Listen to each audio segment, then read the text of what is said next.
PM Modi Shri Guru Tegh Bahadur ji के 350वें शहीदी दिवस के समागम कार्यक्रम में शामिल होने पहुंचे हैं। सीधा आपको लिए चलते हैं। साथियों, आज गुरु साहब की इसी बलिदान भूमि के रूप में आज दिल्ली का शीशगंज गुरुद्वारा हमारी प्रेरणा का एक जीवन स्थल बनकर खड़ा है। आनंदपुर साहब का तीर्थ हमारी राष्ट्रीय चेतना की शक्ति भूमि है और आज हिंदुस्तान का जो स्वरूप शेष है उसमें गुरु साहब जैसे युग पुरुषों का त्याग और समर्पण समाहित है। और इसी त्याग के कारण श्री गुरु तेग बहादुर साहब को हिंद दी चादर कहकर पूजा जाता है।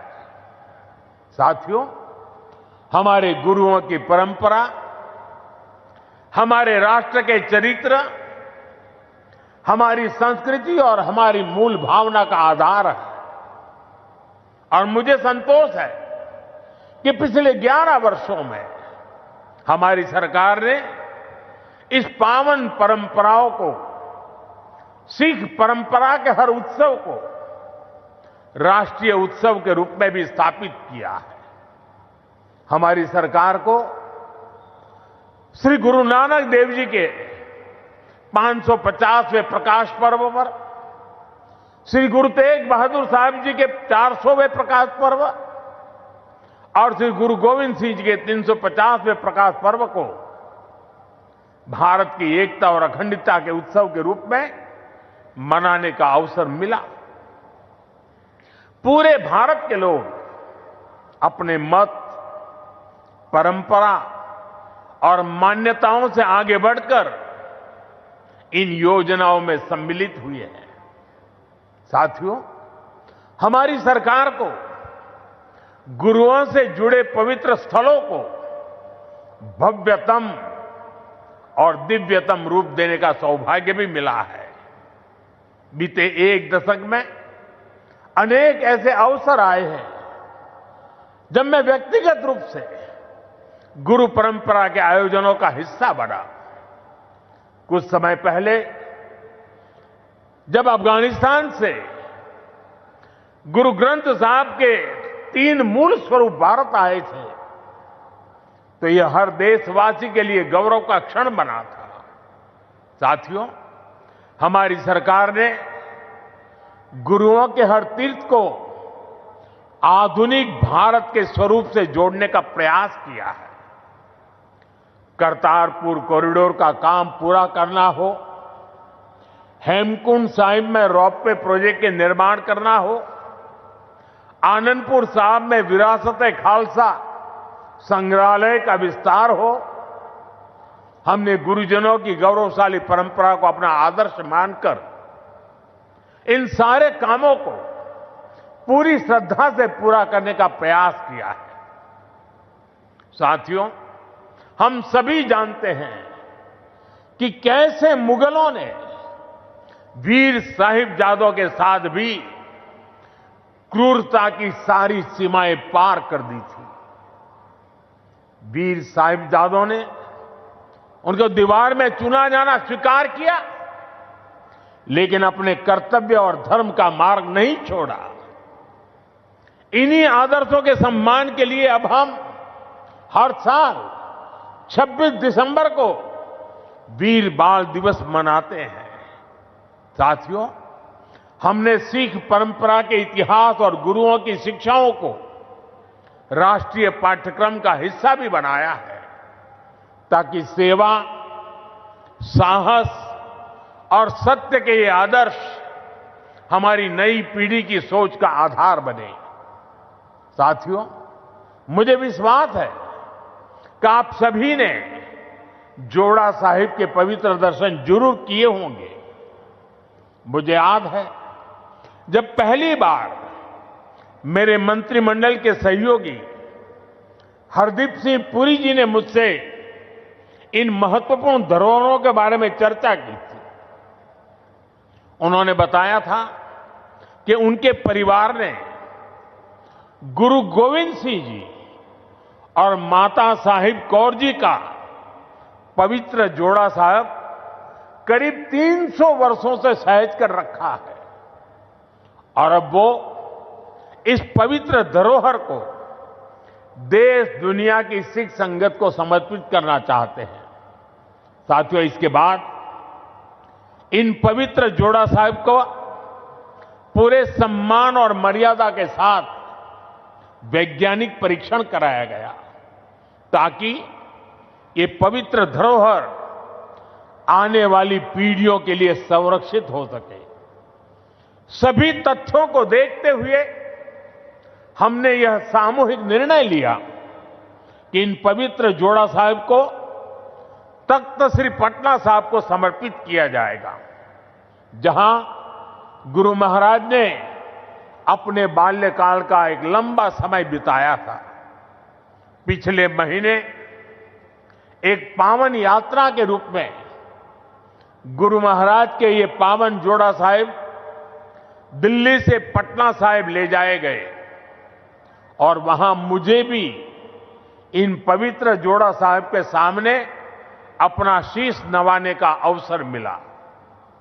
मैं इसे गुरुओं की विशेष कृपा मानता हूं कि उन्होंने मुझे इस सेवा का, इस समर्पण का और इस पवित्र धरोहर से जुड़ने का अवसर दिया। साथियों, गुरु तेग बहादुर साहब जी की स्मृति हमें यह सिखाती है कि भारत की संस्कृति कितनी व्यापक, कितनी उदार और कितनी मानवता केंद्रित रही है।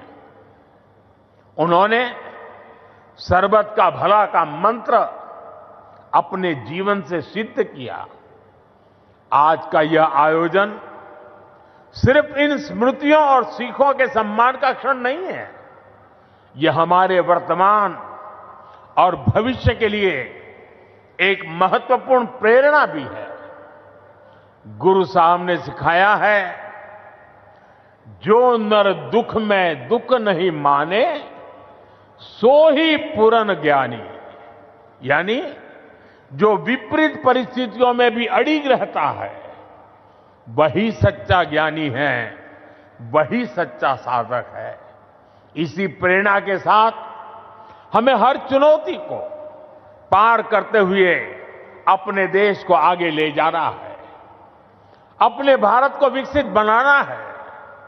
साथियों, गुरु साहब ने ही हमें सिखाया है, भय काहू को देत न भय मानत आन, यानी हम न किसी को डराएं और न किसी से डरकर जिए। यही निर्भयता समाज और देश को मजबूत बनाती है। आज भारत भी इसी सिद्धांत पर चलता है। हम विश्व को बंधुत्व की बात भी बताते हैं और अपनी सीमाओं की रक्षा भी करते हैं। हम शांति चाहते हैं लेकिन अपनी सुरक्षा से कोई समझौता नहीं करते। ऑपरेशन सिंदूर इसका सबसे बड़ा उदाहरण है। पूरे विश्व ने ये देखा है, नया भारत न डरता है, न रुकता है और न आतंकवाद के खिलाफ झुकता है। आज का भारत साहस और स्पष्टता के साथ पूरी शक्ति से आगे बढ़ रहा है। साथियों, आज इस अहम अवसर पर मैं हमारे समाज से, युवाओं से जुड़े एक ऐसे विषय पर भी बात करना चाहता हूं जिसकी चिंता गुरु साहब ने भी की थी। ये विषय नशे का है, ड्रग्स का है।